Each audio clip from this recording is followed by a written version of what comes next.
তো বর্তমানে ভিডিও স্ক্রিনের উপর দেখতে পাচ্ছেন এটি একটি কর্মক্ষেত্র পত্রিকা, আর এই কর্মক্ষেত্র পত্রিকাটি যদি আমরা একটু জুম করে বড় করে দেখি তাহলে দেখতে পাবো এটি কত তারিখের কর্মক্ষেত্র পত্রিকা। তো দেখুন এখানে পরিষ্কার লেখা আছে বুধবার 22শে মে 2024। তো 2024-22শে মের কর্মক্ষেত্র পত্রিকা এটি। আর এই কর্মক্ষেত্র পত্রিকা থেকে আজকের ক্লাসটি আমরা সম্পূর্ণ করব। আজকে যে প্র্যাকটিস সেটটা দেখবো সেই প্র্যাকটিস সেটটা এখন বলবো না, সরাসরি চলে এলাম মূল প্র্যাকটিস সেটে। তো প্র্যাকটিস সেটটা আমরা যদি জুম করে বড় করে দেখি তাহলে দেখতে পাবো এটি কোন কিসের প্র্যাকটিস সেট। তো এখানে দেখুন জুম করে বড় করে দেখছি এটি কিন্তু রাজ্যের ক্লার্কের প্র্যাকটিস সেট। আপনারা জানেন যে ক্লার্কশিপের যে পরীক্ষাটা আছে সেটা কিন্তু খুব শীঘ্রই সেই পরীক্ষাটি হবে। তো সেই পরীক্ষার প্র্যাকটিস সেট আজকের ক্লাসে আমরা দেখব। তো কর্মক্ষেত্র পত্রিকায় এই সপ্তাহের কর্মক্ষেত্র পত্রিকায় কিন্তু রাজ্যের সহস্রাধিক ক্লার্কের প্র্যাকটিস সেট দিয়েছে। তো চলুন সরাসরি প্র্যাকটিস সেটে চলে যায়। তবে প্র্যাকটিস সেট শুরু করার আগে আবার একবার আপনাদের কাছে বলে রাখি যে আপনারা নিশ্চিত জানেন যে ক্লার্কশিপের পিএসসি ক্লার্কশিপের প্রিলি পরীক্ষার সিলেবাসটা সম্পর্কে অবশ্যই আপনারা জানেন। তো আমি তবুও আবার একবার আপনাদের জন্য বলে রাখি 30 নম্বর থাকবে ইংরেজি, 40 নম্বর থাকবে কিন্তু জেনারেল স্টাডিজ, আর 30 নম্বর থাকবে অঙ্ক। তো এই কিন্তু 100 নম্বরের পরীক্ষা হবে। তো এই প্র্যাকটিস সেটে কিন্তু প্রথমে দেওয়া আছে ইংলিশ প্রশ্ন, আপনারা ভিডিও স্ক্রিনের উপর অবশ্যই দেখতে পাচ্ছেন। তো আজকের ক্লাসটি শুরু করবো ইংলিশ প্রশ্নের সমাধান দিয়ে। তো চলুন একের দাগের প্রশ্ন কী আছে। তবে তার আগে আরও একটা কথা বলে রাখি যে ইংলিশ কিন্তু আমি কম জানি, শুধুমাত্র আপনাদের সুবিধার্থে আমি কিন্তু ইংলিশ প্রশ্নটা আপনাদের দেখাচ্ছি। এই ক্লাসটি কিন্তু নিয়মিত আমার বন্ধু আমার চ্যানেলে এই ক্লাসটি করাচ্ছে আপনাদের। তো আজকে কিন্তু বন্ধুটা বা জাস্ট বাড়িতে নেই, যার জন্য আমি কিন্তু এই ক্লাসটি আপনাদের শুধুমাত্র প্রশ্ন উত্তরটা করে দিচ্ছি। আপনারা অবশ্যই যতটুকু ভুল ত্রুটি হয় সেটা সংশোধন করার চেষ্টা করবেন, এবং আমি যতটুকু না বোঝাতে পারলাম আপনারা ঠিক করে বুঝে নেবেন। তো চলুন সরাসরি দেখি মূল প্র্যাকটিস সেটের একের দাগের ইংরেজি প্রশ্নের সমাধান কী আছে। তো আমরা একের দাগের এই প্রশ্নটা দেখব। The tranquillity and sanctity of the place suited us. তার মানে এখানে হচ্ছে স্থানটির প্রশস্তি বা পবিত্রতা আমাদের শান্তি দিয়েছে। এখানে বলছে রিপ্লেস দ্য আন্ডারলাইন, রিপ্লেস করুন আন্ডারলাইন, অর্থাৎ আন্ডারলাইন করা যে আন্ডারলাইন ওয়ার্ড, অর্থাৎ যে শব্দটা আন্ডারলাইন করা আছে তা রিপ্লেস করুন সুটেবল ওয়ার্ড, মানে একই মানে হয় এরকম একটা ওয়ার্ড দিয়ে কিন্তু আপনি এটাকে রিপ্লেস করতে বলছে। তো এই স্যাংটিটি কথার অর্থ হচ্ছে পবিত্রতা। তো এখানে এর মধ্যে কোনটি পবিত্রতা আছে, তো আমরা এখানে দেখব। এখানে আছে সিকিউরিটি। তো সিকিউরিটি কথার অর্থ হচ্ছে নিরাপত্তা। তারপরে এই যে হোলিনেস, এই কথার অর্থ হচ্ছে পবিত্রতা। তো এটা কিন্তু বিদ্যাগ হবে সঠিক উত্তর। এটা স্যাংটিটি কথার অর্থ পবিত্রতা, এখানে হোলিনেস কথার অর্থ হচ্ছে পবিত্রতা। তো বিদ্যাগ হবে সঠিক উত্তর। আশা করি আপনারা বুঝতে পেরেছেন। চলে যাবো দুয়ের দাগের প্রশ্নে। প্রশ্ন আছে the detective suddenly dash a usual clue, অর্থাৎ এই যে লাইনটা আছে এই লাইনটার মানে হচ্ছে গোয়েন্দারা হঠাৎ একটি দরকারি সূত্র পেয়ে গেল। এখানে বলছে feel in the right phrasal verb, feel in the right phrasal verb. তো এখানে একটা আপনাকে এই যে শূন্যস্থানটা পূরণ করতে হবে, একটা ফ্রেজাল ভার্ব দিয়ে আপনাকে শূন্যস্থানটা পূরণ করতে হবে। তো ফ্রেজাল ভার্ব এর মধ্যে কোনটা হবে? গিভ ইন, তারপরে come across, fill up, fill down. তো গিভ ইন মানে এটা দিয়েছে, আর কাম অ্যাক্রস এই কথাটার অর্থ হচ্ছে মানে জুড়ে আসে, আর ফিল আপ পূরণ হয়ে গেছে, আর ফিল ডাউন মানে হচ্ছে পড়ে গেছে। তো এখানে এর দুয়ের দাগের হচ্ছে সঠিক উত্তরটা কি হবে? তো দুয়ের দাগের এখান থেকে সঠিক উত্তর হবে কিন্তু এই যে কাম অ্যাক্রোসের সঠিক উত্তর, বিদ্যাগ হবে সঠিক উত্তর। আশা করি আপনারা বুঝতে পেরেছেন। তো এখান থেকে সঠিক উত্তর হবে বিদ্যাগ। তিনের দাগের প্রশ্ন আছে find the appropriate synonym of the word indefinitable. তো ইনডেফিনিটেবলের আপনার অ্যাপ্রোপ্রিয়েট সিনোনিম আপনার খুঁজতে হবে। তো এর মধ্যে কোনটি এটার সঠিক উত্তর হবে? তো ইনডেফিনিটেবল এই কথাটার অর্থ কী? তো এই কথাটার অর্থ হচ্ছে অদম্য। এর শব্দ ইনডেফিনিটেবল এই কথাটার অর্থ হচ্ছে অদম্য। তো এখানে যে অপশানগুলো আছে তার মধ্যে কোনটি এর সঠিক উত্তর হবে? তো এখানে টায়ারলেস মানে অক্লান্ত, ইনডোমিটেবল মানে এটার মানে হচ্ছে এইটার মানে হচ্ছে অদম্য। এর বিদ্যাগটা হবে সঠিক উত্তর। এটার মানে অদম্য, এটারও মানে অদম্য, অর্থাৎ বিদ্যাগ হবে সঠিক উত্তর। পাশের দাগের প্রশ্ন আছে এ প্লেস হোয়ার বিস আর কিপড, যেখানে একটা জায়গা আছে যেখানে মৌমাছি ধরে রাখা হয়, এটাকে কি বলবো আমরা? তো এটাকে আমরা কি বলবো? তো এটা আছে এভিয়ারি, তারপরে এটা আছে অ্যাবটয়ার মানে হচ্ছে আপনার কি? অ্যাবটয়ার মানে হচ্ছে গোয়ালঘর, এটার মানে হচ্ছে গোয়ালঘর। আর এটা হচ্ছে, আর এটা গ্রেনারি, সির অপশান আছে গ্রেনারি, এটার মানে হচ্ছে শস্যক্ষেত্র। আর এটা হচ্ছে এপিআরি মানে হচ্ছে আপনার এপিআরি হচ্ছে এখানে এর সঠিক উত্তর। তো এপিআরি মানেই হচ্ছে আপনার যেখানে মৌমাছি ধরে রাখা হয় যে ঘরটা, সেটাকে বলে এপিআরি। তো এপিআরি হবে সঠিক উত্তর, ডিদ্যাগ হবে সঠিক উত্তর। 6 দাগের প্রশ্ন হচ্ছে দ্য ওয়ার্ড অপিসিয়াস মিন্স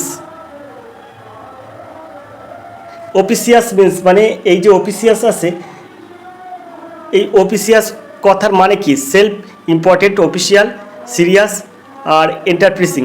তো এখানে ছয়ের দাগের সঠিক উত্তরটা কী হবে? তো এখানে ছয়ের দাগের সঠিক উত্তরটা হবে কিন্তু আপনার সেলফ ইম্পর্ট্যান্ট, অর্থাৎ এর দাগ হবে সঠিক উত্তর। সেলফ ইম্পর্ট্যান্ট অর্থাৎ স্বগুরুত্বপূর্ণ। চলে যাব আমরা সাতের দাগের প্রশ্ন দেখব, the past tense of rewind is. তো রিউইন্ডের পাস্ট টেন্স কী হবে? রিউইন্ডের পাস্ট টেন্স হয়ে যাবে কিন্তু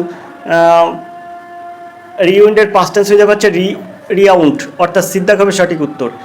আটের দাগের প্রশ্ন আছে, fill in the blank with the suitable preposition. এখানে আপনার সুইটেবল একটা মানে আপনার একটা সঠিক প্রিপোজিশন এখানে বসাতে হবে। He presided dash the meeting over at in for. তো এখানে কি হবে?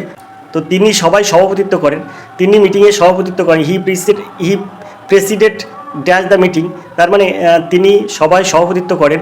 তো ওভার অ্যাট ইন ফর, তো এখানে কি বসবে? তো সবাই সভাপতিত্ব করেন।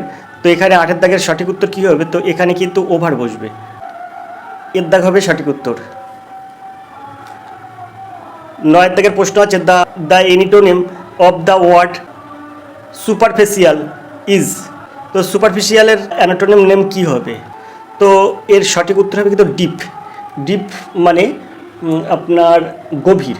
সুপারফিশিয়ালের অ্যানাটোনিম নেম হবে কিন্তু ডিপ, অর্থাৎ গভীর, এর দাগ হবে সঠিক উত্তর। পরের প্রশ্ন আছে দশের দাগের প্রশ্ন, সিলেক্ট দ্য কারেক্ট স্পেলিং। এখান থেকে আপনার সঠিক উত্তরটি ঠিক করতে হবে।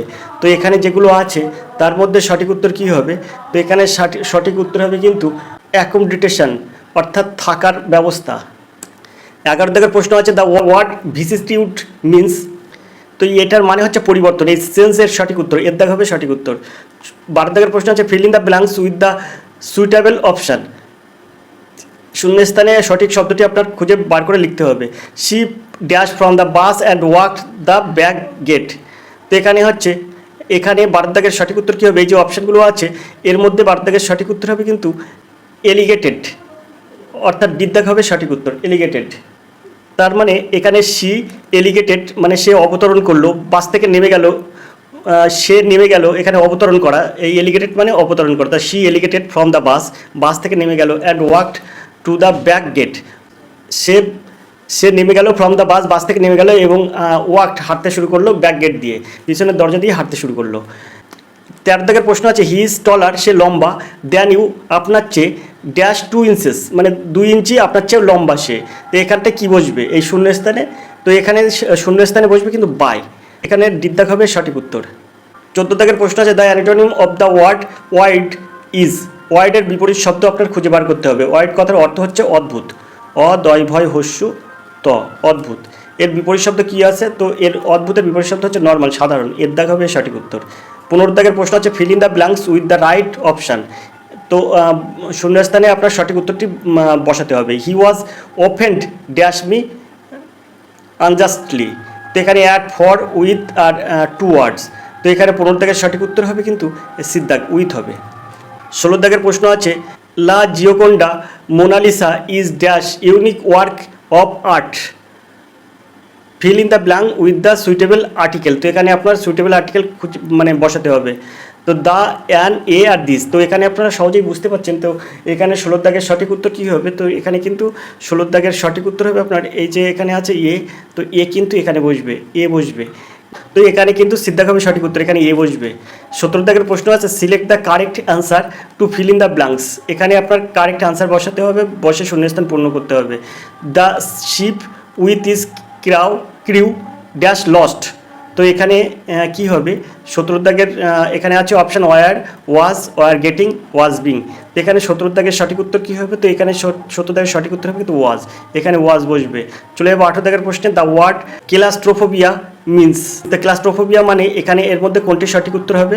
তো এখানে 18 দাগের সঠিক উত্তর হবে কিন্তু C, fear of the confined space, সিদ্ধাক হবে সঠিক উত্তর। 19 দাগের প্রশ্ন আছে, the synonym supercilious is. তো এর সঠিক উত্তর হবে ডি দাগ। 20 দাগের প্রশ্ন হচ্ছে, add a suitable prefix to form the opposite of the word capable. একটা ক্যাপাবেলের অপোজিট ওয়ার্ড আপনাকে খুঁজে বার করতে হবে। তো এখানে যে অপশানগুলো আছে, তো 20 দাগের এই অপশানগুলোর মধ্যে কোনটি সঠিক হবে? তো 20 দাগের সঠিক উত্তর হবে কিন্তু ইনক্যাপেবল, অর্থাৎ ডি দাগ হবে সঠিক উত্তর। অক্ষম, ক্যাপেবল মানে সক্ষম, আর ইনক্যাপেবল মানে হচ্ছে অক্ষম। 21 দাগের প্রশ্ন আছে two feel under die weather means. Under die weather মানে কি? তো এর মধ্যে আপনাকে খুঁজে বার করতে হবে। তো এখানে 21 দাগের সঠিক উত্তরটা কী হবে? তো এখানে 21 দাগের সঠিক উত্তর হবে ফিল আনওয়েল, সিদ্ধাক হবে সঠিক উত্তর। ফিল আনওয়েল, অর্থাৎ ফিল আনওয়েল মানে অস্বস্তি বোধ। তো আন্ডার ডাই টু ওয়েদার মানে এটা হচ্ছে আপনার অস্বস্তি বোধ, এমন একটা আবহাওয়া যে অস্বস্তিকর, এটার মানে হচ্ছে অস্বস্তিকর আবহাওয়া। এখানে ফিল আনওয়েল মানে এটা হচ্ছে অস্বস্তিকর আবহাওয়া, মানে সিদ্ধাক হবে সঠিক উত্তর। 23 দাগের প্রশ্ন আছে which is the following words as an antonym for extermination. তো এক্সট্রিমশন এর অ্যানোটোনিম নেম আপনার খুঁজে বার করতে হবে। তো 23 দাগের সঠিক উত্তর কী হবে? তো এই যে অপশানগুলো আপনারা দেখতে পাচ্ছেন, অ্যানোটোনিম মানে আপনার বিপরীত শব্দ। তো এই বিপরীত শব্দটা আপনার কী হবে? তো এখানে 23 দাগের সঠিক উত্তরটা কী হবে? তো এর সঠিক উত্তর হবে কিন্তু প্রিজার্ভেশন, অর্থাৎ বিদ্যাগ হবে সঠিক উত্তর। প্রিজার্ভেশন মানে সংরক্ষণ করা, বিদ্যাগ হবে সঠিক উত্তর। 24 দাগের প্রশ্ন আছে choose the right option wheel I dash in the library some on through the window. তো এর মধ্যে কোনটি সঠিক হবে? যেখানে এটা এখানে বসালে এটা একটা রাইট অপশান হবে, এখানে এই সেন্টেন্সটা পূর্ণ হবে, এই জায়গায় যে শূন্যস্থানে কী বসাতে হবে। তো এখানে যে অপশানগুলো আছে এই অপশানগুলোর মধ্যে আপনার এখানে আছে ওয়াজ সিটিং, অর্থাৎ 24-এর এর দাগ হবে সঠিক উত্তর। এখানে হচ্ছে লাইব্রেরিতে থাকাকালীন কেউ জানলা দিয়ে একটা বল আপনার কি করেছিল, বল ছুঁড়ে মেরেছিল। তো এখানে হুইল আই ওয়াজ সিটিং হবে, যখন আমি বসেছিলাম লাইব্রেরির মধ্যে, আমি যখন বসেছিলাম তখন ওই জানলা দিয়ে একটা বল কেউ ছুঁড়ে মেরেছিল। তো আশা করি আপনারা বুঝতে পারছেন, এর দেখা হবে সঠিক উত্তর। 25 দাগের প্রশ্ন আছে the idiomatic expression make both ends meet means, মানে এই যে মেক বোথ এন্ডস মিট এই কথার মানেটা আপনার কী আছে? এর মধ্যে get by, get over, get done আর গেট ওয়েল। তো এখানে 25 দাগের সঠিক উত্তর কী হবে? তো এখানে এর সঠিক উত্তর হবে গেট বাই, এর দাগ হবে সঠিক উত্তর। 26 দাগের প্রশ্ন আছে choose the right word for love of one self. সঠিক এখান থেকে আপনার সঠিক উত্তরটা আপনার খুঁজে নিতে হবে। চুজ দ্য রাইট ওয়ার্ড, সঠিক উত্তরটা খুঁজে নাও। লাভ অফ অন সেলফ মানে নিজেকে ভালোবাসার জন্য। তো এর মধ্যে কোনটি এর সঠিক উত্তর হবে? তো এখানে যে অপশানগুলো আছে তার মধ্যে কিন্তু আপনার সঠিক উত্তর হবে সিদ্ধাক হবে সঠিক উত্তর। এটা হচ্ছে নার্সিসিজম, অর্থাৎ সিদ্ধাক হবে সঠিক উত্তর। 27 দাগের প্রশ্ন আছে the idiomatic expression once in a blue moon means. তো এখানে ইডিওমেটিক এক্সপ্রেশন মানে আপনার এখানে অভিব্যক্তি প্রকাশ করো, once in a blue moon মানে নীল রঙের চাঁদ, একদা নীল রঙের চাঁদ, এর মানে কি? এর মানে রিয়েলি, ফ্রিকোয়েন্টলি আর হচ্ছে রেগুলারলি আর নেভার। তো এখানে 27 দাগের সঠিক উত্তর হবে কিন্তু এই যে এর দাগ আছে এই এর দাগ হবে সঠিক উত্তর। এটা হচ্ছে রিয়ারলি, একদা নীল রঙের চাঁদ মানে রিয়ারলি এটা কিন্তু হয়। 28 দাগের প্রশ্ন আছে convert the given sentence into a interrogative sentence I will meet you tomorrow. তো এর ইন্টোগেটিভ সেন্টেন্সটা কী হবে? তো 28 দাগের সঠিক উত্তর হবে কিন্তু এই যে সি হবে সঠিক উত্তর, উইল ইউ মিট মি। 29 দাগের প্রশ্ন আছে which is the correct sentence, এর মধ্যে কোনটি আপনার সঠিক বাক্য? তো এখানে যে বাক্যগুলো আছে তার মধ্যে এই বির অপশানটা সঠিক হবে। A one eyed person was a seen roving about the states, অর্থাৎ বিদ্যাটা হবে সঠিক উত্তর। এর মানে হচ্ছে একচোখা ব্যক্তিকে রাস্তায় ঘুরতে দেখা গেছে, বিদ্যাগ হবে এর সঠিক উত্তর। এই বাক্যটি কিন্তু সঠিক দেওয়া আছে, এখানে বলেছে না কারেক্ট সেন্টেন্স নির্ণয় করুন, তো বিদ্যাগ হবে সঠিক উত্তর। 30 দাগের প্রশ্ন আছে correct following the sentence choose the right answer. তো এখানে নিচে যে প্রশ্নটা দেওয়া আছে তার সঠিক উত্তরটা আপনার খুঁজে বার করতে হবে। We has gone to the movies last night, অর্থাৎ আমরা গত রাত্রে সিনেমা গিয়েছিলাম। তো এখানে এর কারেক্ট উত্তর কী হবে? নিচে যে অপশানগুলো আছে তার মধ্যে এই একই জিনিস একই মানে দাঁড়ায়, সেটা আপনার কী হবে, সেই উত্তরটা আপনার কী হবে? তো এখানে এর সঠিক উত্তর হবে কিন্তু we went to the movies last night, তো এর মানেটার সাথে কিন্তু এক হবে, অর্থাৎ বিদ্যাগ হবে সঠিক উত্তর। তো এই ছিল কিন্তু আপনার 30টা ইংরেজি প্রশ্নের সমাধান। এবার আমরা চলে যাবো সরাসরি চলে যাবো কিন্তু এখানে যে আপনার জেনারেল স্টাডিজ আছে, আমরা জেনারেল স্টাডিজের প্রশ্ন সমাধান করব। তো চলুন জেনারেল স্টাডিজের প্রথম প্রশ্ন দেখব। জেনারেল স্টাডিজের প্রথম প্রশ্ন আছে সেটা আমরা এখন দেখব। 31 দাগ থেকে জেনারেল স্টাডিজ শুরু। তো অনুশীলন সমিতির প্রতিষ্ঠাতাকে অশ্বিনী কুমার দত্ত, বিপিনচন্দ্র পাল, অরবিন্দ ঘোষ, প্রমথনাথ মিত্র। তো অনুশীলন সমিতির প্রতিষ্ঠাতাকে, তো এর সঠিক উত্তর হবে ডিদ্দাগ, অর্থাৎ প্রমথনাথ মিত্র। এখন এটা আমি কিভাবে মনে রাখতাম সেটা যদি আপনি জানতে চান, তাহলে আমি সবসময় বলতাম প্রথম অনুশীলনীর থেকে কিন্তু প্রমথনাথ মিত্র অনুশীলন সমিতির প্রতিষ্ঠাতা, এটা কিন্তু আমি সবসময় মনে রাখতাম। এখন এই যে অনুশীলন সমিতি, এই অনুশীলন সমিতি 1902 সালে 24শে মার্চ অরবিন্দ কুমার ঘোষ, যতীন্দ্রনাথ ব্যানার্জি এবং প্রমথনাথ মিত্র দ্বারা চালু হয়েছিল। আর এই অনুশীলন সমিতির নেতৃত্ব দিয়েছিলেন কিন্তু শ্রী অরবিন্দ ঘোষের ছোট ভাই বারীন্দ্র কুমার ঘোষ। আবার এই অনুশীলন সমিতির কিন্তু দুটি অংশ ছিল। একটা অনুশীলন সমিতি ছিল কিন্তু বাংলাদেশ ঢাকা অনুশীলন সমিতি, আর একটা ছিল কিন্তু কলকাতার অনুশীলন সমিতি। কলকাতার অনুশীলন সমিতির নাম ছিল কিন্তু যুগান্তর গ্রুপ। এরা কিন্তু স্বামী বিবেকানন্দের যে বিভিন্ন বক্তব্য এবং লেখা, এটা দ্বারা কিন্তু অনুপ্রাণিত হয়েছিলেন এবং বঙ্কিমচন্দ্র লেখা আনন্দ মঠ দ্বারা কিন্তু এরা প্রভাবিত হয়েছিলেন। তো আশা করি আপনারা বুঝতে পেরেছেন। চলে যাব 32 দাগের এই প্রশ্ন আছে কোয়েল কোন নদীর উপনদী? এখানে আছে সোন, চম্বল, যমুনা, গঙ্গা। তা কোয়েল তুই শোন, অর্থাৎ কোয়েলের উপনদীর নাম হচ্ছে সোন। কোয়েল তুই শোন, তো কোয়েলের উপনদীর নাম হচ্ছে সোন। এখন এই সোন নদী, এই যে সোন নদীর দৈর্ঘ্য কিন্তু, তো এই সোন নদীর দৈর্ঘ্য কিন্তু 784 কিমি কিন্তু এর দৈর্ঘ্য। আর যদি আপনি মাইলে ধরেন তাহলে আমরা বলতে পারবো এটার দৈর্ঘ্য কিন্তু 487 মাইল। আশা করি আপনারা বুঝতে পারছেন। তো কোয়েলের উপনদী সোন ছাড়াও কোয়েলের দুটো উপনদী, একটা সোন আর একটা হচ্ছে রিহান। তো আশা করি আপনারা বুঝতে পেরেছেন। চলে যাবো 33 দাগের প্রশ্ন আছে কে the philosophy of the bomb গ্রন্থের রচয়িতা? তো এখানে আছে ভগবতী চরণ বেহুরা, বিপিনচন্দ্র পাল, যশপাল আর অরবিন্দ ঘোষ। তো খুব সুন্দর প্রশ্ন। বোম্বের সঙ্গে বেহুরার সম্পর্ক আছে। The philosophy of the bomb, এটা কিন্তু ভগবতী চরণ বেহুরা। আশা করি আপনারা বুঝতে পেরেছেন, এর দাগ হবে সঠিক উত্তর। এখন এর পিছনে একটা গল্প আছে। বিপ্লবী স্বাধীনতা সংগ্রামী ভগবতী চরণ বেহুরা 1930 সালে 24শে মে একটি বোমা পরীক্ষা করার সময় একটি বিস্ফোরণের ফলে তিনি কিন্তু মারা যান। বেহুরা দ্য ফিলোসফি অব বোম্ব শিরোনামের বিখ্যাত নিবন্ধের লেখক ছিলেন কিন্তু এই ভগবতী চরণ বেহুরা। 1904 সালের 4 জুলাই পিতা রায়বাহাদুর শিবচরণ বেহুরা এবং তার স্ত্রীর ঘরে তিনি কিন্তু জন্মগ্রহণ করেছিলেন। কে? ভগবতী চরণ বেহুরা। ইনি কিন্তু 1904 সালে জন্মগ্রহণ করেছিলেন। তো আশা করি আপনারা বুঝতে পেরেছেন। তো এর সঠিক উত্তর হবে কিন্তু এর দাগ। চলে যাব 34 দাগের এই প্রশ্ন আছে র্যাডক্লিফ লাইন যে দুটি দেশের সঙ্গে সীমানা নির্দেশ করছে। র্যাডক্লিফ লাইন যে দুটি দেশের সীমানা নির্দেশ করছে সেটা হচ্ছে ভারত ও চীন, ভারত ও বাংলাদেশ, ভারত ও ভুটান, ভারত ও পাকিস্তান। তো আমাদের ভারতবর্ষের সঙ্গে 7টি দেশের কিন্তু এই সীমারেখা আছে। তার মধ্যে পশ্চিমে আছে কি পাকিস্তান আর আফগানিস্তান কিন্তু এই দুটো দেশ আছে পশ্চিমে। আর উত্তরে আছে কিন্তু নেপাল, চীন আর ভুটান। নেপাল, চীন আর ভুটান কিন্তু আছে উত্তরে।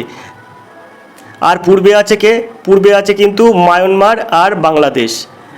এই কিন্তু মোট 7টা দেশ, 1 2 3 4 5 এই 6 7, এই 7টা দেশ কিন্তু বিভিন্ন আমাদের ভারতের সঙ্গে বিভিন্ন প্রান্তের সীমারেখা আছে। তো এখানে পশ্চিমে পাকিস্তান আর আফগানিস্তান, উত্তরে কিন্তু নেপাল, চীন, ভুটান, আর পূর্বে কিন্তু বাংলাদেশ আর মায়ানমার। এখন প্রশ্ন হচ্ছে এখানে বলছে র্যাডক্লিফ লাইন যে দুটি দেশের সীমানা রয়েছে সেই দুটি সীমানা কি নির্দেশ করে? তো এই র্যাডক্লিফ লাইন এটা কিন্তু আপনার ভারত এবং পাকিস্তানের মধ্যে কিন্তু এই র্যাডক্লিফ লাইন আছে। ডিদ্দাগ হবে সঠিক উত্তর, ভারত ও পাকিস্তানের মধ্যে। এখন এই র্যাডক্লিফ লাইন দেখুন, রেডের থেকে আপনি যদি রেড যান, অর্থাৎ রেড মানে লাল, তো লাল মানে একটা ভয়ঙ্কর জিনিস। তো সেই হিসাবে আমরা কিন্তু ভারত পাকিস্তানের যুদ্ধটাকে কিন্তু আমরা ব্যাপক ভয়ঙ্করভাবে দেখি। মানে পাকিস্তানকে আমরা অন্য মানে ভারত পাকিস্তান মানে একটা উত্তেজনা উত্তেজনা মতো ভাব। তো এইখান থেকে আমি কিন্তু এই রেড এই কথাটাই মনে রাখতাম ভারত পাকিস্তানের ক্ষেত্রে। তাহলে আপনারাও ওরকম মনে রাখবেন, রেড ক্লিপ লাইন হচ্ছে ভারত ও পাকিস্তানের মধ্যে সীমানা। তো আমরা সবাই প্রতিবেশী দেশগুলোকে ভালোবাসি, সবাই আমাদেরকেও ভালোবাসে, তো তার মধ্যেই আমাদের এগিয়ে যেতে হবে। এবার এখানে দেখুন ভারত ও চীন, এই ভারত ও চীনের মধ্যে যে লাইনটা আছে, যে সীমানাটা আছে, সেটাকে বলা হয় ম্যাকমোহন লাইন। ভারত চীনের মধ্যে ম্যাকমোহন লাইন। আর ভারত আর বাংলাদেশের মধ্যে আপনাদের একটা কথা বলা হয়নি, সাতটা দেশের সাথে কিন্তু আমাদের ভারতের সীমানা আছে। তার মধ্যে ভারত বাংলাদেশের সীমানাটাই কিন্তু সবচেয়ে বড় সীমানা। সেটার দৈর্ঘ্য কিন্তু 4,096.7 কিমি কিন্তু ভারত বাংলাদেশের সীমানার দৈর্ঘ্য। আর সবচেয়ে কিন্তু এই বাংলাদেশের সঙ্গে দৈর্ঘ্য কিন্তু সবচেয়ে বেশি। সেটার নাম হচ্ছে 3 বিঘা করিডর, ভারত ও বাংলাদেশের সীমানার নাম। ভারত আর ভুটানের যে সীমানা আছে সেটাকে সশস্ত্র সীমানা বলে। এছাড়াও আমরা যদি বলি তাহলে ফুয়েন সোলিং এটা কিন্তু ভারত ও ভুটানের সীমানা। তো আশা করি আপনারা বুঝতে পেরেছেন। চলে যাবো আমরা পরের প্রশ্নে, 34 দাগের পরের প্রশ্ন দেখব। তো আমরা আজকে কিন্তু কর্মক্ষেত্র থেকে ওয়েস্ট বেঙ্গল পুলিশের একটি প্র্যাকটিস সেট দেখছি। তো চলুন আমরা চলে যাই। এরপর আছে নয়ের পাতায় চলে যাই। এই প্রশ্নগুলো কিন্তু অন্য প্রশ্ন। তো আমরা চলে এসেছি পরবর্তী পেজে। এখানে আছে দেখুন পিএসসির মাধ্যমে রাজ্যে সহস্রাধিক ক্লার্ক নিয়োগের প্রিলিমিনারি পরীক্ষা নমুনা প্রশ্ন। দেখুন এখানে আছে 8 পাতার পর, অর্থাৎ আগের পাতার পরে আমরা কিন্তু চলে এলাম। 35 দাগের প্রশ্ন দেখব। পূর্বঘাট পর্বতমালা এবং পশ্চিমঘাট পর্বতমালার যেখানে মিলিত হয়েছে সেখানটার নাম কি? পূর্বঘাট পর্বতমালা ও পশ্চিমঘাট পর্বতমালা মিলিত হয়েছে যেখানে কাটামামা পর্বত, পালনি পর্বত, নীলগিরি পর্বত, আন্নামালাই পর্বত। সুন্দর একটি প্রশ্ন। এখানে সিদ্ধাক হবে সঠিক উত্তর। নীলগিরি পর্বতের মানে সঠিক উত্তর। পূর্বঘাট পর্বতমালা এবং পশ্চিমঘাট পর্বতমালার মিলিত স্থানের নাম হচ্ছে নীলগিরি পর্বত। এই নীলগিরি পর্বতটা কোথায় অবস্থিত? তো 3টি রাজ্যের মধ্যে কিন্তু এই নীলগিরি পর্বত অবস্থিত। রাজ্যগুলি হলো কর্ণাটক, কেরালা এবং তামিলনাড়ু। কর্ণাটক, কেরালা এবং তামিলনাড়ু রাজ্যের মধ্যে কিন্তু এই নীলগিরি পর্বত আছে। তো এখানে নীলগিরি পর্বতের সর্বোচ্চ শৃঙ্গের নাম কিন্তু আপনারা জানেন অবশ্যই, তা আমি আবার একবার বলে দিচ্ছি, সেটা হচ্ছে দোদাবেতা। দোদাবেতা হচ্ছে নীলগিরি পর্বতের সর্বোচ্চ শৃঙ্গ। 8,652 ফুট কিন্তু এর উচ্চতা। 8,652 ফুটের উচ্চতা এই দোদাবেতার উচ্চতা। নীলগিরি পর্বতের সর্বোচ্চ শৃঙ্গের নাম হচ্ছে দোদাবেতা। আর এই নীলগিরি পর্বত এটি কিন্তু তামিল ভাষা থেকে এসছে। নীল শব্দের অর্থ হচ্ছে আপনার নীল, আর গিরি শব্দের অর্থ হচ্ছে আপনার পাহাড়। তো নীলগিরি পর্বত একটি তামিল শব্দ। আশা করি আপনারা বুঝতে পেরেছেন। চলে যাবো 36 দাগের প্রশ্নে। প্রশ্ন আছে এলাহাবাদ প্রশস্তির রচয়িতা কে? এখানে আছে হরিসেন, বিশাখ দত্ত, কালিদাস আর শূদ্রক। তো এর মধ্যে সঠিক উত্তর হবে এলাহাবাদ প্রশস্তির রচয়িতা কে? তো এলাহাবাদ প্রশস্তির রচয়িতা কে? তো এর সঠিক উত্তর হবে এর দাগ হরিসেন। তো এখন প্রশ্ন হচ্ছে এলাহাবাদ প্রশস্তির রচয়িতা যদি হরিসেন হয় তো হরিসেনটা কে? তো হরিসেন হলেন একজন সভাকবি। তা হরিসেন সভাকবি হলে কার সভাকবি? তো হরিসেন ছিলেন কিন্তু সমুদ্রগুপ্তের সভাকবি। তো সমুদ্রগুপ্তের সভাকবি ছিলেন কিন্তু হরিসেন। তো হরিসেনের লেখা যদি এলাহাবাদ প্রশস্তি হয় আর সমুদ্রগুপ্তের সভাকবি যদি হরিসেন হয়, তাহলে এই এলাহাবাদ প্রশস্তিতে আমরা কি পাবো? তো নিশ্চিত আমরা তাহলে যেহেতু সমুদ্রগুপ্তের সভাকবি হরিসেন, তাহলে এলাহাবাদ প্রশস্তিতে আমরা সমুদ্রগুপ্তের রাজ্য জয়ের কাহিনী পাবো, অথবা রাজ্য বিস্তার কীভাবে করেছিল সেটা পাবো এলাহাবাদ প্রশস্তিতে। আশা করি আপনারা বুঝতে পেরেছেন।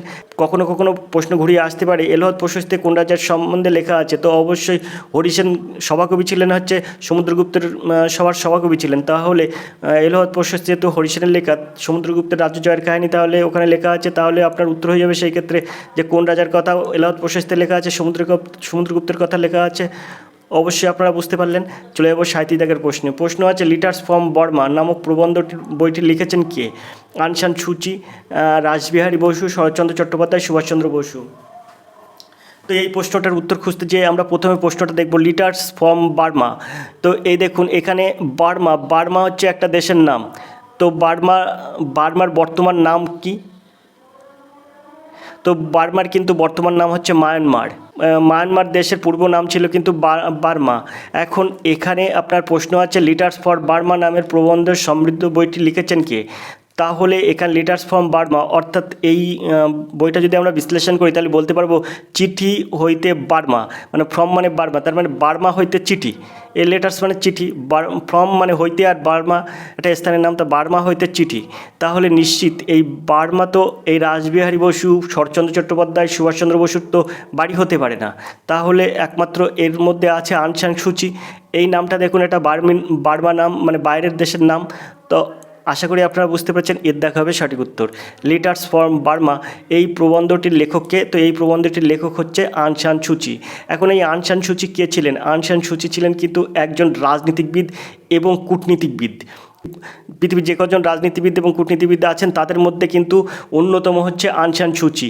এনার এনার এনার জীবন কাহিনী আপনি যদি একটু পড়েন তাহলে আপনারা বুঝতে পারবেন ইনি কত বড় মাপের রাজনীতিবিদ এবং কূটনীতিবিদ। এখন আং সান সুচি সম্পর্কে আপনাদের যদি একটু বলি তাহলে কেমন হয় দেখুন। জুন মাসের 1945 সালে আং সান সুচির জন্ম হয়, যিনি মায়ানমারের প্রথম রাষ্ট্র উপদেষ্টা হিসাবে 2016 সাল থেকে 2021 সাল পর্যন্ত দায়িত্ব পালন করেছিলেন। এছাড়া তিনি কিন্তু ন্যাশনাল লিগ ফর ডেমোক্রেটিস এর প্রধান নেত্রী, অর্থাৎ ন্যাশনাল লিগ ফর ডেমোক্রেটিস এই পার্টির কিন্তু স্রষ্টা ছিলেন কিন্তু আং সান সুচি।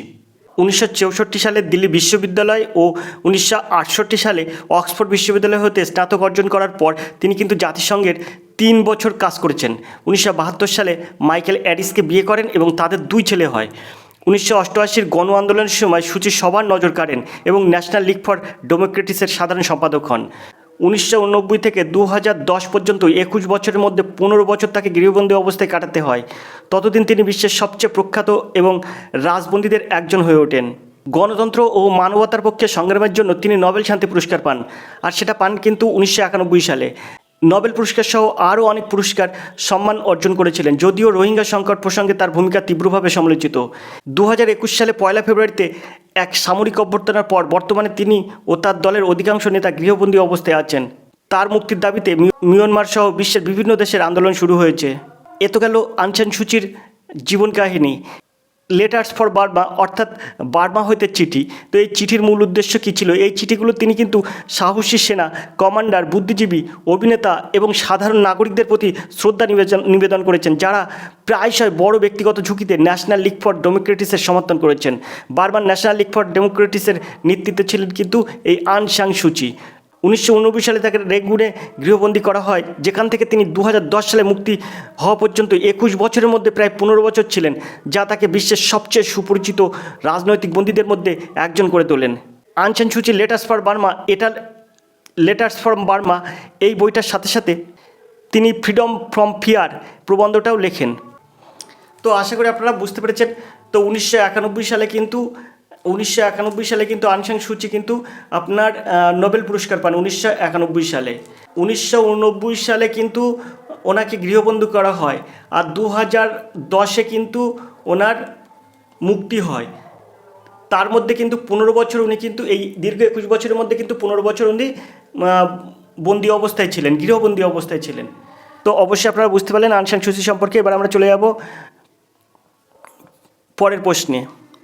38 দাগের প্রশ্ন আছে, পূর্বঘাট পর্বতমালার সর্বোচ্চ শৃঙ্গের নাম কি?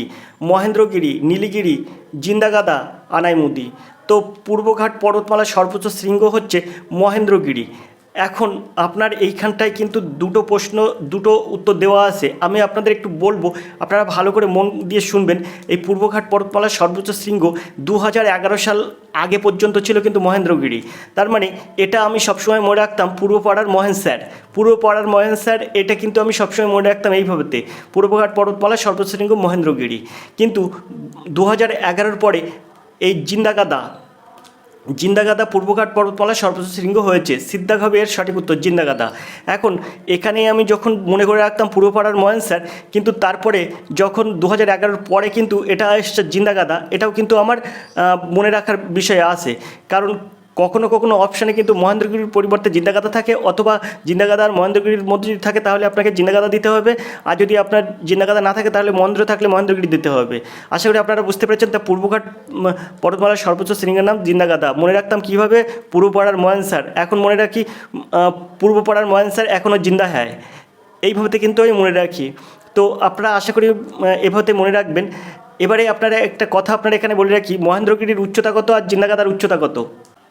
তো এই জিন্দাগাদার উচ্চতা হচ্ছে 1690 মিটার। এটা কিন্তু জিন্দাগাদার উচ্চতা 1690 মিটার। আর এটি অবস্থিত কিন্তু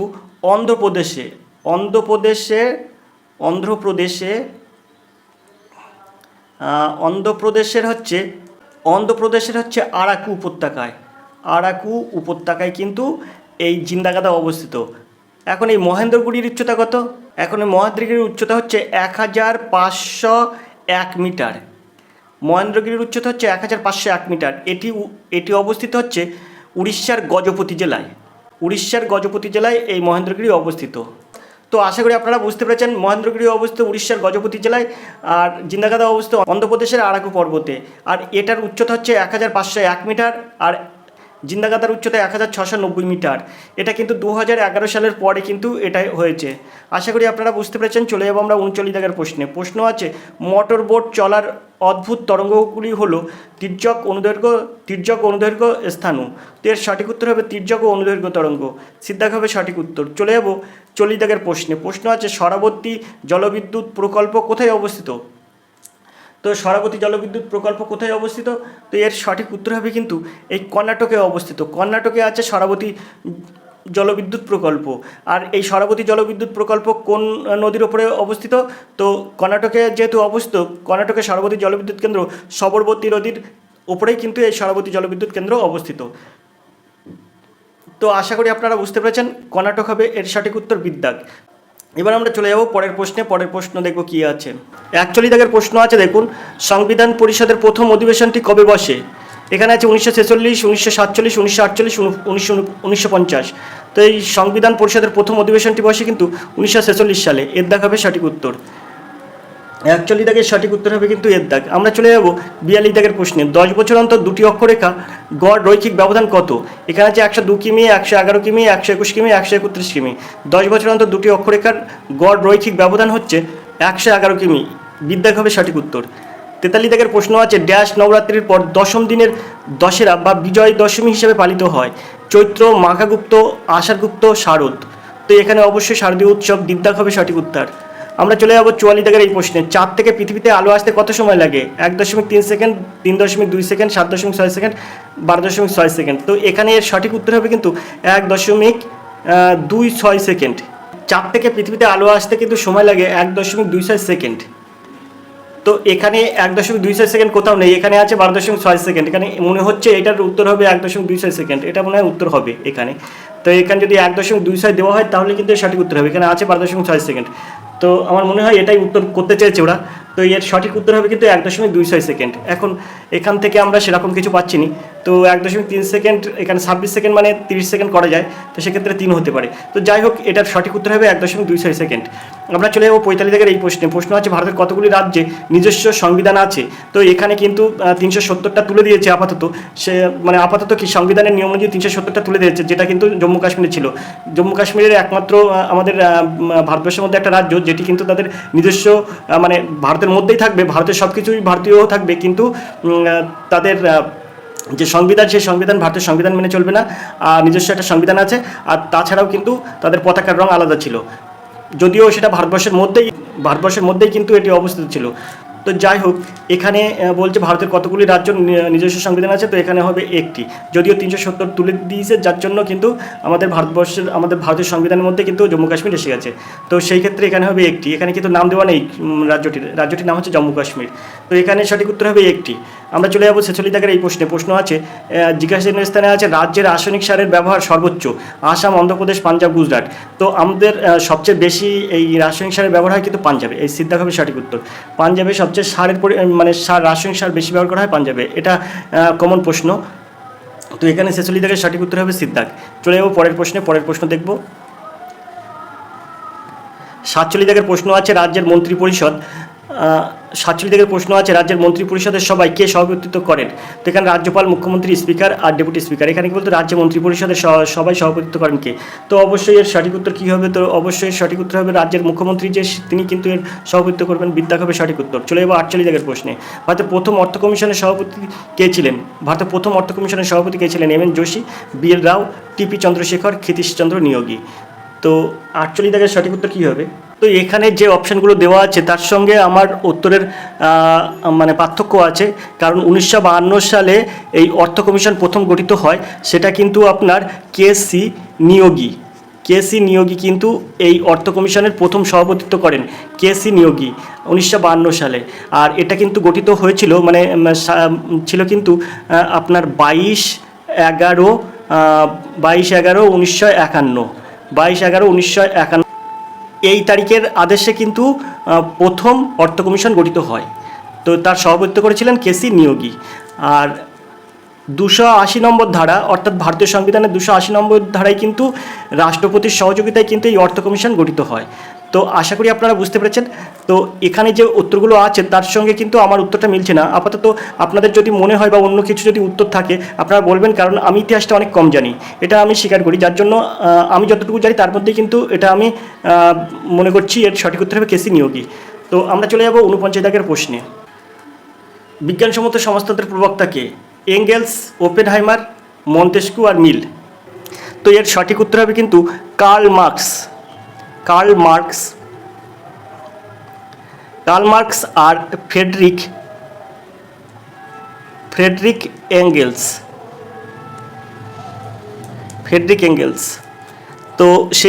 তো এখানে এর সঠিক উত্তর হবে কিন্তু এর দাগ। বিজ্ঞানসম্মত সমাজতন্ত্রের প্রবক্তা হচ্ছে কার্ল মার্কস ও ফ্রেডরিক এঙ্গেলস। তো এর দাগ হবে সঠিক উত্তর, এখানে যেহেতু এঙ্গেলস আছে। তো আমরা চলে যাব দেখব 50 দাগের প্রশ্ন। ভারতের বৃহত্তম তৈলখনি কোনটি? খাইওয়ার, কোয়ালি, বোম্বে হাই, আবাদান।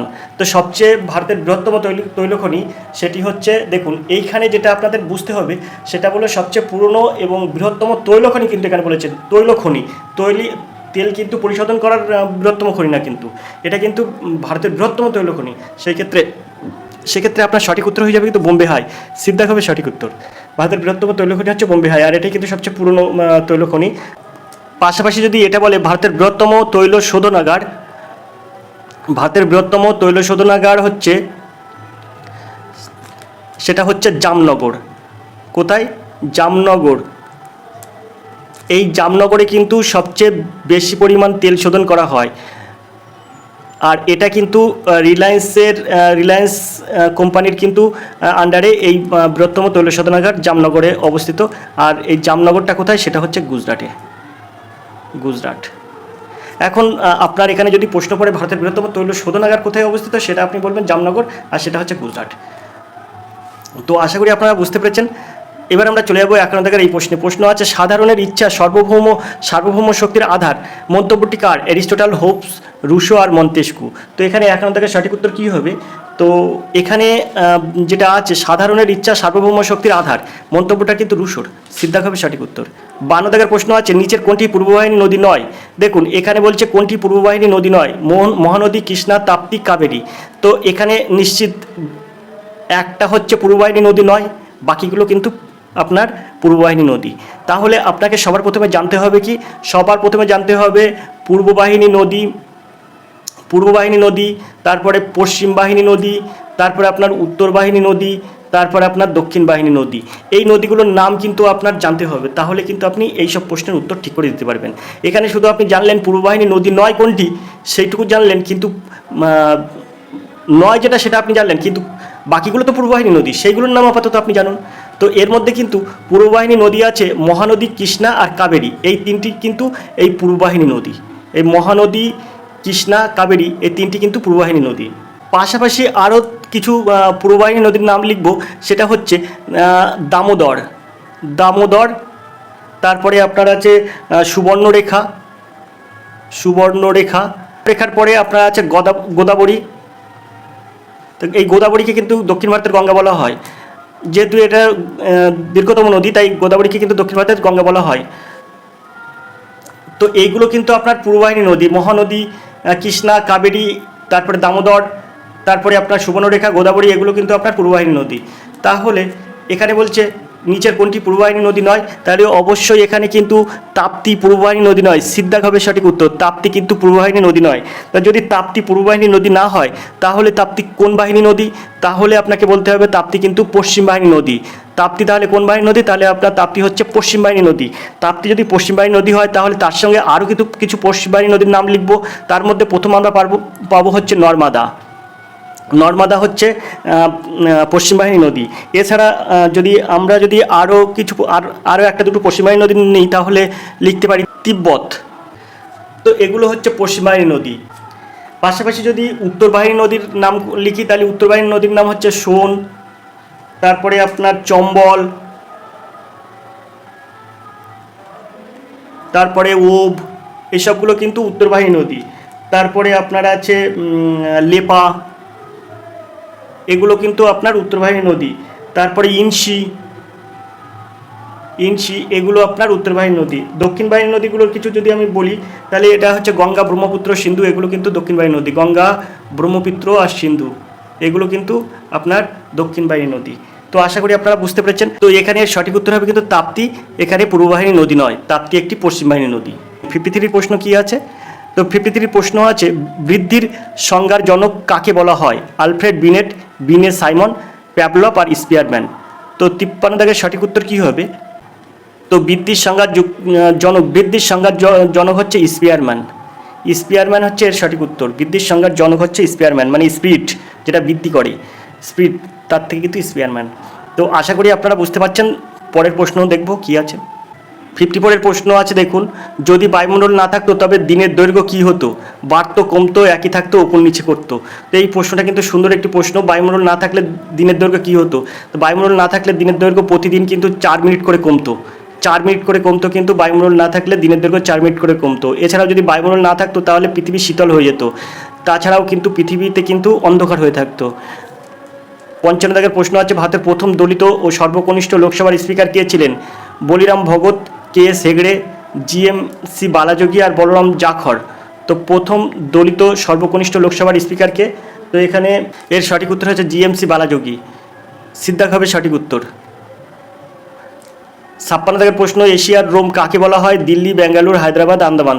তো এটা সবাই জানে, এশিয়ার রোম বলা হয় কিন্তু দিল্লিকে। এর দাগ হবে সঠিক উত্তর।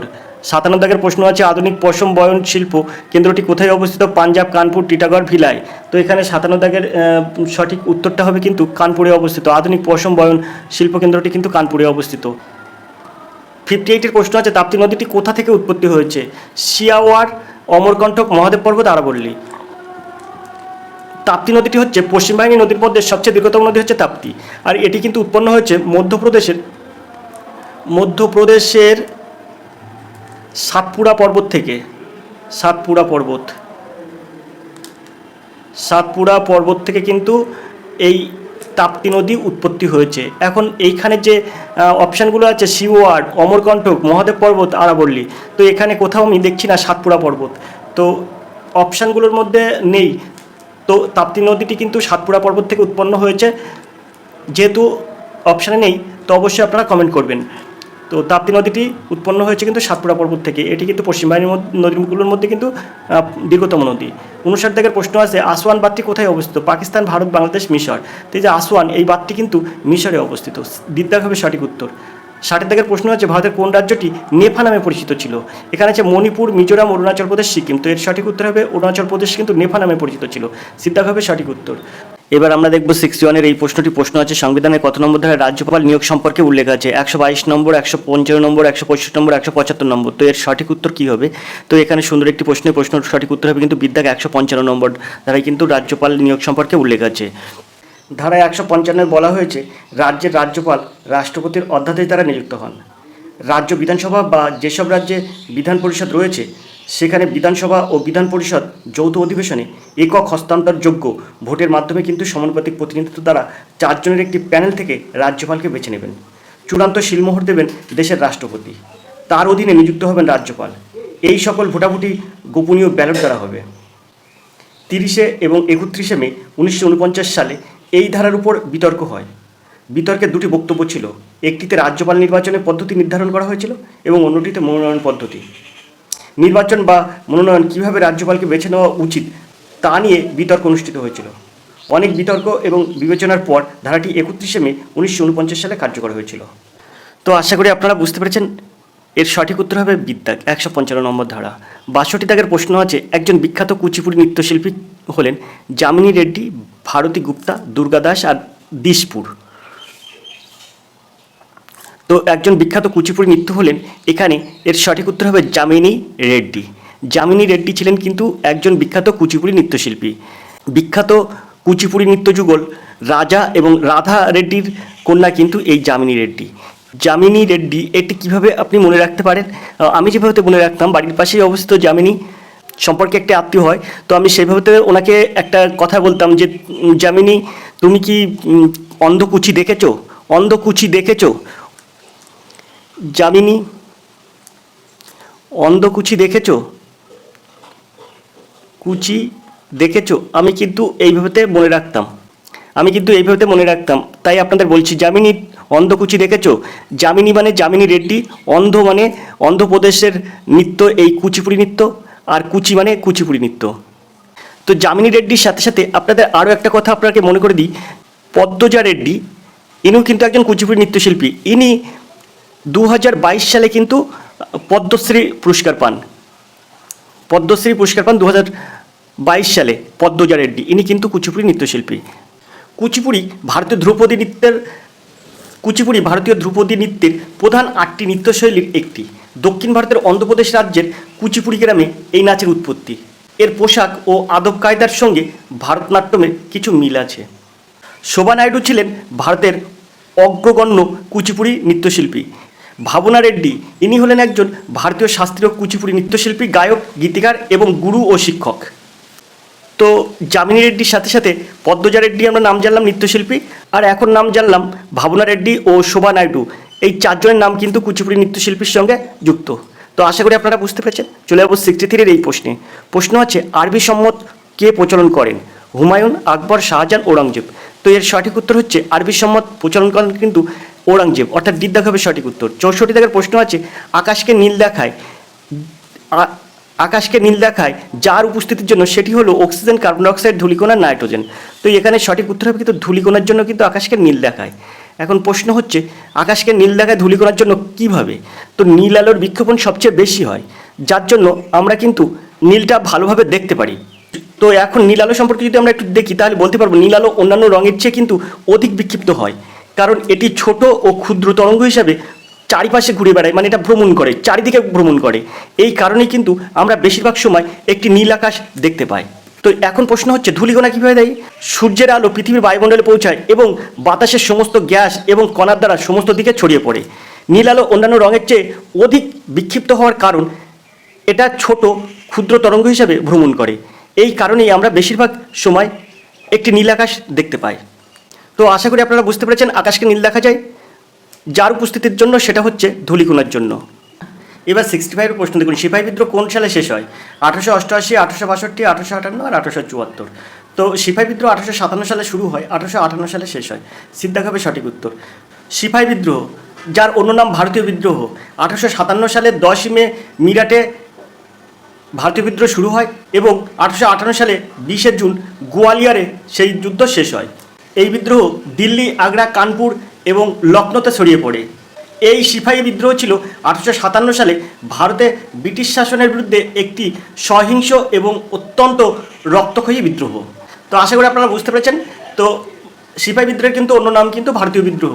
চলে যাবো 66 দাগের এই প্রশ্ন আছে ভারতের দক্ষিণের শেষ প্রান্তটির নাম কি? তো ভারতের দক্ষিণ প্রান্তের শেষ প্রান্তটির নাম কি? অপশন আছে কন্যাকুমারিকা, ইন্দিরা পয়েন্ট, ইন্দিরা পয়েন্ট, লাক্ষাদ্বীপ, পোর্ট ব্লেয়ার। তো এর সঠিক উত্তর হবে বিদ্যাক, ইন্দিরা পয়েন্ট, বিদ্যাক হবে সঠিক উত্তর। 67 দাগের প্রশ্ন আছে অডিটর জেনারেল নিয়োগ করেন কে? রাজ্যপাল, প্রধানমন্ত্রী, রাষ্ট্রপতি, মুখ্যমন্ত্রী।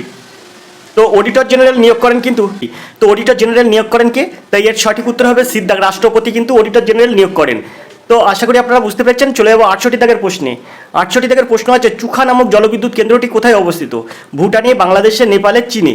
তো চুখা নামক জলবিদ্যুৎ কেন্দ্রটি কোথায় অবস্থিত? তো এর সঠিক উত্তর হবে কিন্তু ভুটানে এই চুখা জলবিদ্যুৎ কেন্দ্র অবস্থিত। আমরা চলে যাবো 69 দাগের প্রশ্নে। তো ভারতের সুপ্রিম কোর্ট প্রতিষ্ঠিত হয় 1774, 1874, 1674, 1974। তো দেখুন এখানে কিন্তু যেটা আছে ভারতের সুপ্রিম কোর্ট প্রতিষ্ঠিত হয়, এই যে সালগুলো দেওয়া আছে তৎকালীন সালের মধ্যে কিন্তু 1774 এর সঠিক উত্তর হবে, এর দাগ হবে সঠিক উত্তর। 1774 সালে এটা কিন্তু প্রথম সুপ্রিম কোর্ট প্রতিষ্ঠিত হয়, যেটা কিন্তু কলকাতায় সুপ্রিম কোর্ট প্রতিষ্ঠিত হয়, সেটা 1774 সালে। এটা কিন্তু দিল্লিতে না, এটা কিন্তু কলকাতায় প্রথম সেই ইংরেজদের আমলে 1774 সালে সুপ্রিম কোর্ট প্রতিষ্ঠিত হয়। এই সুপ্রিম কোর্ট যখন 1774 সালে কলকাতাতে যে ফোর্ট উইলিয়ামে যে সুপ্রিম কোর্ট প্রতিষ্ঠিত হয় সেটি কিন্তু 1774 সালে, এবং এর প্রধান বিচারপতি ছিলেন কিন্তু স্যার এলিজা ইম্পে। এছাড়াও 1774 সালে এটা কিন্তু আপনার কলকাতায় সুপ্রিম কোর্ট প্রতিষ্ঠিত হয়। এবার আমরা একটু দেখে নেব এই সুপ্রিম কোর্ট সম্পর্কে। ভারতের সুপ্রিম কোর্ট হলো সর্বোচ্চ ন্যায়ালয় এবং বিচারিক পর্যালোচনার ক্ষমতাসহ সর্বোচ্চ সাংবিধানিক আদালত, যা ভারতীয় সংবিধানের আওতায় সকল আপিলের জন্য চূড়ান্ত আদালত। এটি 1950 সালে 26শে জানুয়ারি প্রতিষ্ঠিত হয় এবং এটি নয়াদিল্লির তিলক মার্গে কিন্তু এটি অবস্থিত।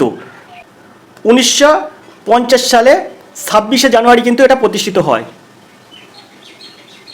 আর সেটি কিন্তু প্রতিষ্ঠিত হয় দিল্লির তিলক মার্গে। দিল্লির তিলক মার্গে কিন্তু এই সুপ্রিম কোর্ট প্রতিষ্ঠিত হয় 1950 সালে 26শে জানুয়ারি। সুপ্রিম কোর্টে প্রধান বিচারপতি এবং ভারতের রাষ্ট্রপতি কর্তৃক নিযুক্ত আরও 33 জন বিচারক রয়েছেন। ভারতের সুপ্রিম কোর্টের এবং এশিয়ার প্রথম মহিলা বিচারক ছিলেন কিন্তু ফতিমা বিবি, যিনি 1959 সালে সুপ্রিম কোর্টে নিযুক্ত হন। ভারতের প্রথম প্রধান বিচারপতি হলেন স্যার হরিলাল জেকি সুন্দাস কানিয়া। তো আশা করি আপনারা বুঝতে পেরেছেন। তো এখানে ভারতের সুপ্রিম কোর্টের প্রতিষ্ঠিত হয় 1774 সালে। এটা কিন্তু সেই কলকাতায় যে সুপ্রিম কোর্ট প্রতিষ্ঠিত হয় সেটির কথা কিন্তু এখানে উল্লেখ করা হয়েছে। এর দাগ হবে সঠিক উত্তর। এবার 70 দাগের প্রশ্ন দেখুন, কোনটি সর্বোচ্চ শৃঙ্গ হলো মহেন্দ্রগিরি। তো এখানে অপশন আছে সাতপুরা পর্বত, হিমালয় পর্বত, পশ্চিমঘাট পর্বত, পূর্বঘাট পর্বত। তো এর সঠিক উত্তর কী হবে? কোনটি সর্বোচ্চ শৃঙ্গ মহেন্দ্রগিরি। তো এখানে এর সঠিক উত্তর হবে পূর্বঘাট পর্বতের সর্বোচ্চ শৃঙ্গর নাম হচ্ছে মহেন্দ্রগিরি। তবে এখানে একটা প্রশ্ন দ্বিমত আছে। বর্তমানে কিন্তু পূর্বঘাট পর্বতমালার সর্বোচ্চ শৃঙ্গ মহেন্দ্রগিরি নয়, কারণ 2011 সালের পর থেকে আমরা এই মহেন্দ্রগিরির জায়গায় পাচ্ছি জিন্দা গাদা। যদিও এখানে প্রশ্ন আছে যে কোনটি সর্বোচ্চ শৃঙ্গ হচ্ছে মহেন্দ্রগিরি, তো এখানে অপশানগুলোর মধ্যে পূর্বঘাট পর্বতমালার সর্বোচ্চ শৃঙ্গর নাম মহেন্দ্রগিরি, কিন্তু বর্তমানে পূর্বঘাট পর্বতমালার সর্বোচ্চ শৃঙ্গর নাম হচ্ছে জিন্দাগাদা। এখন এই মহেন্দ্রগিরিটা কোথায় অবস্থিত? মহেন্দ্রগিরিটা হচ্ছে উড়িষ্যার গজপতি জেলায় অবস্থিত। উড়িষ্যার গজপতি জেলায় এই মহেন্দ্রগিরি অবস্থিত। এর উচ্চতা হচ্ছে 1501 মিটার। মহেন্দ্রগিরির উচ্চতা 1501 মিটার। আর এই জিন্দাগাদা এটি কিন্তু অন্ধ্রপ্রদেশে অবস্থিত। অন্ধ্রপ্রদেশের জিন্দাগাদা অবস্থিত। এর উচ্চতা কত? 1690 মিটার। তো আশা করি আপনারা বুঝতে পেরেছেন। বর্তমানে কিন্তু পূর্বঘাট পর্বতমালার সর্বোচ্চ শৃঙ্গ মহেন্দ্রগিরি নয়। 2011 সালের আগে পর্যন্ত কিন্তু পূর্বঘাট পর্বতমালার সর্বোচ্চ শৃঙ্গ ছিল মহেন্দ্রগিরি। এখন পূর্বঘাট পর্বতমালার সর্বোচ্চ শৃঙ্গর নাম হয়েছে জিন্দাগাদা। যদিও এখানে প্রশ্ন মহেন্দ্রগিরি উল্লেখ করে দিয়েছে, তাই আপনাকে এখানে বলতে হবে পূর্বঘাট পর্বতমালার সর্বোচ্চ শৃঙ্গ মহেন্দ্রগিরি। তো যদি আপনাকে অপশান ধরে বলতো, যদি এখানে আপনার বলতো পূর্বঘাট পর্বতমালার সর্বোচ্চ শৃঙ্গের নাম কি, তখন দুটো অপশান দেওয়া থাকলে আপনাকে জিন্দাগাদা ঠিক উত্তর করতে হতো। তো আশা করি আপনারা বুঝতে পেরেছেন। এই প্রশ্নটা সম্পর্কে কিন্তু আগেও আমরা আলোচনা করেছি। 70 দাগের প্রশ্নের পরে আমরা চলে যাবো 71 দাগের প্রশ্নে। তো এই 70 দাগ পর্যন্ত ছিল কিন্তু জেনারেল স্টাডিজের প্রশ্ন। আমরা তাহলে আজকের ভিডিওতে দেখলাম ইংলিশ প্রশ্নের প্র্যাকটিস সেট, তারপরে দেখলাম জেনারেল স্টাডিজের প্র্যাকটিস সেট। আপনারা ইতিমধ্যে অবশ্যই জানেন পিএসসি ক্লার্কশিপের কিন্তু জেনারেল স্টাডিজ থাকবে 40 নম্বর, আর অঙ্কে থাকবে 30 নম্বর এবং ইংরেজিতে থাকবে 30 নম্বর। তো আমরা এবার এই প্র্যাকটিস সেট থেকে অঙ্কের প্রশ্নের সমাধান করব। প্রশ্ন আছে 28 সেমি লম্বা একটি নল তৈরি করতে 1496 ঘনসেমি ধাতু লাগে। নলের অন্তঃব্যাসার্ধ 8 সেমি হলে বহির্ব্যাসার্ধ কত সেমি? তো আমরা এখানে মনে করব বহির্ব্যাসার্ধ 8 সেমি। এখন এখান থেকে আমরা সহজেই কি করব, এর সূত্র বার করব। যেহেতু এখানে আয়তনের সূত্র দেওয়া আছে, তাই আমরা এটা কিভাবে এটাকে আমরা সমাধান করব। তো আপনারা ধরুন মনে করুন চোঙটা এরকম হয়, এই যে নলটা এরকম হয় ধরুন। এবারে আপনার এই নলের মধ্যে একটা অন্তঃব্যাসার্ধ থাকে আর একটা বহির্ব্যাসার্ধ থাকে। এরকমভাবে বহির্ব্যাসার্ধ থাকে একটা, আর একটা অন্তঃব্যাসার্ধ থাকে। তো সেটাই কিন্তু এখানে বলেছে। তো এইখানে বলছে বহির্ব্যাসার্ধ কত সেমি, তার মানে এখান থেকে এই পর্যন্ত এটা কত সেমি, সেটা আপনাকে বার করতে হবে। তো আমি কি করব, আমি মূলটার থেকে ছোটটা বাদ দেব, দিলে আমার এখান থেকে এটা বেরিয়ে যাবে। তো সেই ক্ষেত্রে চোঙের আয়তনের সূত্র হয় পাই আর স্কোয়ার এইচ, অর্থাৎ পাই আর স্কোয়ার মানে এখানে আর কত, বড়টার আর কত, বড়টার আর অর্থাৎ হচ্ছে বহির্ব্যাসার্ধ বার করতে হবে। তো বড়টার আর হচ্ছে 8 সেমি ধরেছি, ব্যাসার্ধ 8 সেমি ধরেছি, তাহলে পাই আর স্কোয়ার হয়ে যাবে। আর এইচ কত, এইচ হচ্ছে 28 সেমি, তো আমি এখানে 28 দেবো, বিয়োগ পাই আর স্কোয়ার এইচ। আর স্কোয়ার মানে কোন আর স্কোয়ার, এটা ছোটোটার আর স্কোয়ার 8, অন্তঃব্যাসার্ধ 8 সেমি আছে। তাহলে এখানে কি করব, 8 স্কোয়ার আর ইন্টু কত, লম্বা হচ্ছে 28 সেমি, তো আমি 28 দিয়ে দেবো এখানে। তো পাই আর স্কোয়ার এইচটা অর্থাৎ লম্বা। তো এখানে এই আয়তনের সূত্র বিয়োগ করলে বিয়োগফল কত পাবো, 1496 ঘনসেমি। তো আমি এটা দিয়ে দেবো 1496। আশা করি আপনারা বুঝতে পেরেছেন। তো এইখান থেকে আমরা কমন নেব কি, পাইটা কমন নিতে পারি। এই 28 আছে আর এই পাই কমন নেব। তো এখানে পাই কমন নিচ্ছি, পাই মানে কি, পাই মানে আপনার 22/7, এই দুটো পায়ের মধ্যে পাই কমন নিলি পাই মানে 22/7 হয়, তো এই 22/7 দিলাম আর 28টা কমন নেব, 3 × 28, এই দুটো কমন নেওয়ার পরে এখানে রাখবো r² মাইনাস এইখানে 8 × 8 = 64, এইটা সমান সমান 1496, এই 28 আর এই 7 কাটলে 4 × 7 = 28, 4 × 22 = 88, তো r² মাইনাস 64 সমান সমান 1496, 1496, আর এই যে 4 × 22 = 88 এর নিচে চলে যায়। তো এটা যদি আমরা কাটাকুটি করি তাহলে হয়ে যাবে এখানে 17। এখন এগুলো সব বা হয়, তো তারপরে আপনি বাঁ দিয়ে এখানে r² সমান সমান এখানে 17 আর এই মাইনাসটা ওই সাইডে গেলে প্লাস 64 হয়, তো 64 আর 17 যদি আমরা যোগ করি তাহলে এখানে হয়ে যাবে 81, আর r সমান সমান তখন কী হবে, এই 81 মাথায় রুট হয় আর এটা সমান সমান 9 হয়, তো এর সঠিক উত্তর হবে 9 সেমি। 3 সিদ্ধাক হবে সঠিক উত্তর, 71 দাগের সঠিক উত্তর হবে সিদ্ধাক 9 সেমি। তো আশা করি আপনারা বুঝতে পেরেছেন। তো এবার 72 দাগের অঙ্ক আছে, অঙ্কটা দেখ। তো এবার 72 দাগের অঙ্কটা দেখব।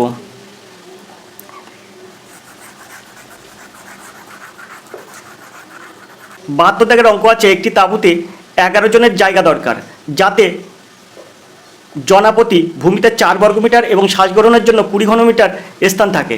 তাঁবুর উচ্চতা কত মিটার? তো আপনি এখানে তাঁবুর উচ্চতা মনে করুন 8 মিটার। তো এখানে ভালো করে বুঝবেন, এর আয়তনটা বার করতে হবে। তো এখানে তাঁবুর আয়তনটা কি আছে? তাঁবুর আয়তনের সূত্র হচ্ছে 1/3 পাই r²h। এটা কিন্তু তাঁবুর আয়তনের সূত্র 1/3 পাই r²h। এখন এই যে পাই r² হচ্ছে বৃত্তের ক্ষেত্রফলের সূত্র। যেহেতু একটি তাঁবু, তা বৃত্তকার তাঁবু, সেই হিসাবে এখানে পাই r² হচ্ছে বৃত্তের ক্ষেত্রফলের সূত্র। তো এখানে পাই r² আপনি কি ধরবেন, মানে বৃত্তের ক্ষেত্রফলটা কত হবে? তো দেখুন 11 জনের জায়গা দরকার, আর তার জন্য প্রতি ভূমিতে 4 বর্গমিটার, শ্বাসগ্রহণের জন্য 20 ঘনমিটার স্থান দরকার। তো 11 জনের জায়গা 4 বর্গমিটার করে দরকার। তাহলে এখানে পাই r² সমান আমরা কি লিখতে পারি? তো এটা সমান সমান লিখতে পারি 1/3 গুণ 11 গুণ 4 ইন্টু কিন্তু এই যে এইচ দিলাম। এটা সমান সমান কি লিখবেন? এটা সমান সমান লিখবেন এই যে 20 ঘনমিটার বায়ুর প্রয়োজন, তো 20 দিলেন, আর কজন মানুষ? 11 জন মানুষ, তো এখানে আপনি একটু 11 করে দিলেন, ব্যাস। এই আয়তন আর এই আয়তন সমান হয়ে গেল। এবার এখান থেকে এইচের মানটা আমরা বার করব। কীভাবে বার করবো? এই 20 গুণ 11 যেমন আছে তেমন থাকলো, আর এই 3টা উপরে গুণ হয়ে যায়, গুণ দিলাম 3, আর এই 4টা নিচে গুণ হয়ে গেল, এই 11টাও নিচে গুণ হয়ে গেল, তো 11 গুণ 4। তো এখান থেকে এইটা এই 11 কাটলাম, আর এই 4 আর এই 20 কাটলে হয়ে যায় 5, তো এটা সমান সমান 15। তো এখানে 15, তাঁবুর উচ্চতা কত? তাঁবুর উচ্চতা এই ধরেছিলাম, তো এই সমান সমান আমরা বার করলাম 15, তাহলে 15 মিটার তাঁবুর উচ্চতা, অর্থাৎ দ্বিতীয় হবে সঠিক উত্তর। আশা করি আপনারা বুঝতে পেরেছেন। এরপরে আমরা পরের প্রশ্নে চলে যাব। তো দেখুন পরের প্রশ্ন আছে 73 দাগের প্রশ্ন। এই 73 প্রশ্ন থেকে কিন্তু আমরা পরবর্তী প্রশ্নগুলোর সমাধান আগামী ভিডিওই করব। তো আজকের ভিডিও আমরা এই পিএসসি ক্লার্কশিপের যে প্র্যাকটিস সেটটা দেখছি, এই প্র্যাকটিস সেটের অঙ্ক প্রশ্নের সমাধান কিন্তু প্র্যাকটিস সেটের বাকি অঙ্ক সমাধান কিন্তু না করে আমরা আজকের ভিডিওতে এই পর্যন্ত করছি। আগামী ভিডিওতে আমরা এই পরের অঙ্কগুলো সমাধান করব। 30টা অঙ্ক থেকে 2টি অঙ্ক করলাম, 28টা অঙ্ক পরবর্তী ভিডিওতে করব। তো ভিডিওটি যদি ভালো লাগে অবশ্যই লাইক, কমেন্ট, শেয়ার করবেন। ধন্যবাদ, আপনার দিন শুভ হোক।